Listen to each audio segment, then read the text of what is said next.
Professor, agora a gente propôs aqui tentar esclarecer uma pergunta no início do programa, que foi a seguinte, e que uma coisa tem a ver com outra, que me parece há uma grande insatisfação da Casa Branca em relação a países talvez não alinhados da América Latina, né? A gente sabe aí o que está acontecendo com o Brasil, a situação com o México me parece um pouco controlada ali, mas também há diferenças muito grandes, né, em relação aos dois mandatários. E uma das últimas cartas que o Donald Trump tirou da manga foi o envio de navios para a América do Sul, para o Caribe, na verdade, bem perto ali da costa da Venezuela. Essa frota de navios, na verdade, ela foi desviada por conta de um furacão que aconteceu essa semana ali naquela região, mas há previsão de que esses navios sejam reconduzidos, ainda não se sabe se exatamente para a costa da Venezuela, a partir do próximo domingo. Como é que o senhor lê essa situação? É uma operação militar usada geralmente para situações de emergência, né? São navios equipados, submarinos, aviões que podem agir ali numa situação muito rapidamente. E o argumento do governo norte-americano é que eles querem combater o narcotráfico, embora a estrutura militar que estão usando não diz muito, não casa muito com esse argumento. Qual é a leitura que o senhor faz dessa decisão do governo dos Estados Unidos de mandar esses navios para a costa da Venezuela, professor? Essa é uma excelente e muito interessante pergunta, Sérgio. Eu vejo que essa intensificação das tensões entre Estados Unidos e Venezuela, ela está ocorrendo no momento de crescente fragmentação do sistema internacional, que vem sendo marcada pela erosão de instituições multilaterais, pela volta da lógica de blocos e pela ascensão aí desse revisionismo estadunidense.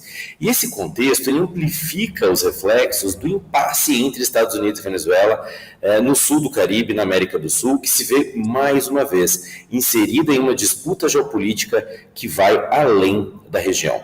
Em primeiro lugar, eu vejo que há um reflexo sobre a segurança da região, essa mobilização de navios estadunidenses, a retórica de força total contra o regime do Nicolás Maduro, cria um ambiente de insegurança em toda a bacia caribenha e isso, como você comentou, tem grande relação com essa questão de alinhamento ou desalinhamento político.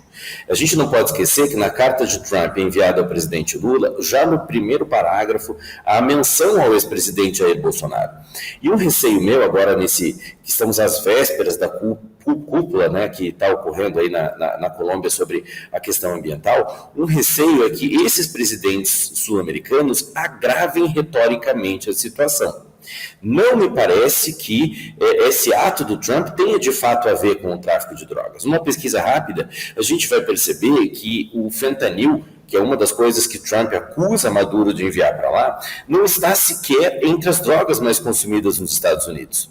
E um outro ponto muito interessante é a acusação do chamado cartel de Los Soles. Esse cartel, ele seria, não como a gente conhece outros cartéis mexicanos ou colombianos, mas sim, o termo é utilizado para designar redes militares e de altos funcionários venezuelanos que estariam envolvidos aí no narcotráfico, no contrabando e na lavagem de dinheiro. Então aí a gente percebe como essa situação ela é complexa e envolve múltiplos atores. A gente teve, inclusive, a participação da Paola Cuenca, nossa colega de Brasília, que está cobrindo essa cúpula do país da Bacia Amazônica, lá em Bogotá, na Colômbia, e ela falava de que há um cuidado ali, na verdade, das autoridades para lidar com esse assunto. Mas a gente teve uma manifestação durante a semana do presidente colombiano. Vamos ver o que disse o Gustavo Petro, então. Y Diosdado dice que en Venezuela no están, sí están. Yo lo que he hecho es invitarlos, es a sacarlos, coordinando. Los gringos están en la olla, se piensan que invadiendo Venezuela resuelven su problema. Meten a Venezuela en el caso de Siria, solo que con el problema que se arrastran a Colombia lo mismo. Porque irían estos grupos a apoderarse de las riquezas del subsuelo, minerales,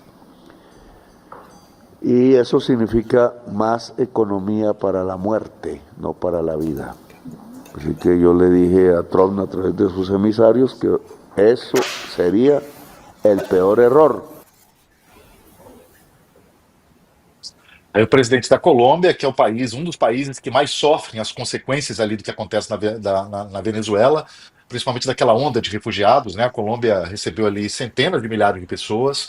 E, obviamente, há uma preocupação de segurança também do governo brasileiro, né, professor? Porque se há algum atrito militar ali, por menor que seja, entre Venezuela e Estados Unidos, obviamente isso pode resvalar ali no Brasil de alguma maneira, né? Embora as relações do Brasil com a Venezuela nesse momento não sejam das melhores. O Brasil, é bom lembrar, vetou a entrada da Venezuela nos BRICS, né? Assim, no Itamaraty isso é falado até com um certo orgulho. Vetamos mesmo a entrada da Venezuela nos BRICS depois das últimas eleições, dos sinais dados pelo governo Maduro nas últimas eleições no país. Mas toda essa movimentação, só acha que pode acabar reaproximando o Brasil da Venezuela e criando ali uma rede de solidariedade, talvez, à Venezuela com uma ameaça dos Estados Unidos? Nesse momento, Sérgio, eu acredito que tudo é possível. Eu não acredito que seja efetivamente possível uma invasão dos Estados Unidos. Quando eu me refiro que tudo é possível, eu digo numa eventual aproximação entre o Nicolás Maduro e o presidente Lula da Silva. Lembrando que, como você comentou, quando houve o veto brasileiro à entrada da Venezuela nos BRICS, o Nicolás Maduro e outros venezuelanos chamaram o presidente Lula, assim, usaram termos não lisonjeiros, né, para se referir ao nosso presidente, e isso elevou aí um pouco, não diria a tensão, mas o afastamento entre Brasil e Venezuela. Nesse momento, qualquer ação estadunidense mais, digamos assim, prática, no sentido de aproximar-se militarmente da Venezuela, ou qualquer coisa que simbolize minimamente uma invasão, poderia com certeza desestabilizar a região, e a gente vê naturalmente aí o desfile dos militares venezuelanos. Há um gap tecnológico imenso entre Estados Unidos e Venezuela. Anualmente, os Estados Unidos investem cerca de 40% de todo o orçamento militar global nas suas forças. Os Estados Unidos são a principal potência militar do planeta, os venezuelanos apenas a 50ª. Então, a gente tem aqui uma força absolutamente desproporcional. Me parece que esse cuidado dos líderes ao se referir a esse momento, essas tensões entre Estados Unidos e Venezuela, reflete outros cuidados buscando amenizar as relações com Washington nesse momento de tarifaço e nesse momento em que a gente vem percebendo posturas tão erráticas por parte dos Estados Unidos.